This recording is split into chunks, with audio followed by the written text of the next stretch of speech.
बिस्मिल्लाहिर्रहमानिर्रहीम। अस्सलाम वालेकुम माय यूट्यूब फैमिली। आज हम बनाने जा रहे हैं पटाटो चप्पल कबाब और ये बहुत ही मज़े की रेसिपी है। तो चलिए इसे हम करते हैं स्टार्ट। 3 आलू लिए हैं हमने, जिनको हमने कद्दूकश कर लिया है और अब हम एक बाउल लेंगे और इस तमाम आलूओं को जो कद्दूकश किए हैं इस बाउल में डालेंगे और हम इसमें 1 गिलास ठंडा पानी डालेंगे और इसको 15 मिनट के लिए रेस्ट पे छोड़ देंगे ताकि इसमें जो वाइट कलर जो है आलूओं का वो ख़त्म हो जाए। और फिर बाद में हम एक मलमल का कपड़ा लेंगे, सारे आलू हम उसमें डाल देंगे ताकि इसका पानी अच्छे से खुश्क हो जाए। इसके पानी को हमने स्किप करना है। तो अच्छे तरीके से पानी को निचोड़ने के बाद ये देखें आलू हमारे बिल्कुल अच्छे से खुश्क हो चुके हैं।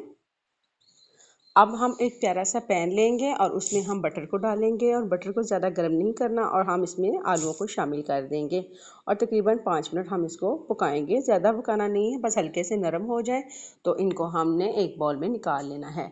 और अब हम इसमें जो चीज़ थी वो हम डालेंगे और हाफ़ चम्मच नमक का, हाफ़ चम्मच रेड चिली मिर्च और ब्लैक पेपर जो है काली मिर्च वो हम डालेंगे और 1 चम्मच जो है हम डालेंगे कॉर्नफ्लोर का।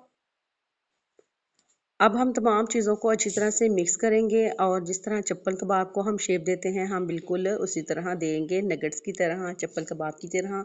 आप गोल भी दे सकते हैं, जैसी शेप आपको पसंद हो आप वैसी शेप बना सकते हैं। तो तमाम मेज़े के मैं इसी तरह शेप बना लूँगी। ये देखिए कितने प्यारे हुए हैं और इसको हम फ्रीज़र में रखेंगे। ये बिल्कुल देखें एक इकट्ठे हो चुके हैं। तो अब हमने ऑयल गर्म करना है और इसमें हमने एक एक दो दो करके इसमें हम डाल लेंगे। ज़्यादा ऑयल में नहीं हमने इनको पकाना। ये देखिए माशाल्लाह कितने प्यारी लुक आई है। ये देखिए सुभान अल्लाह कितना प्यारा कलर आया है। ये देखिए हमारे चप्पल कबाब जो हैं पटाटो के बिल्कुल रेडी हैं। अगर आपको मेरी रेसिपी अच्छी लगे तो प्लीज़ लाइक करें, सब्सक्राइब करें, कमेंट्स करें। इसके साथ मुझे दें इजाज़त।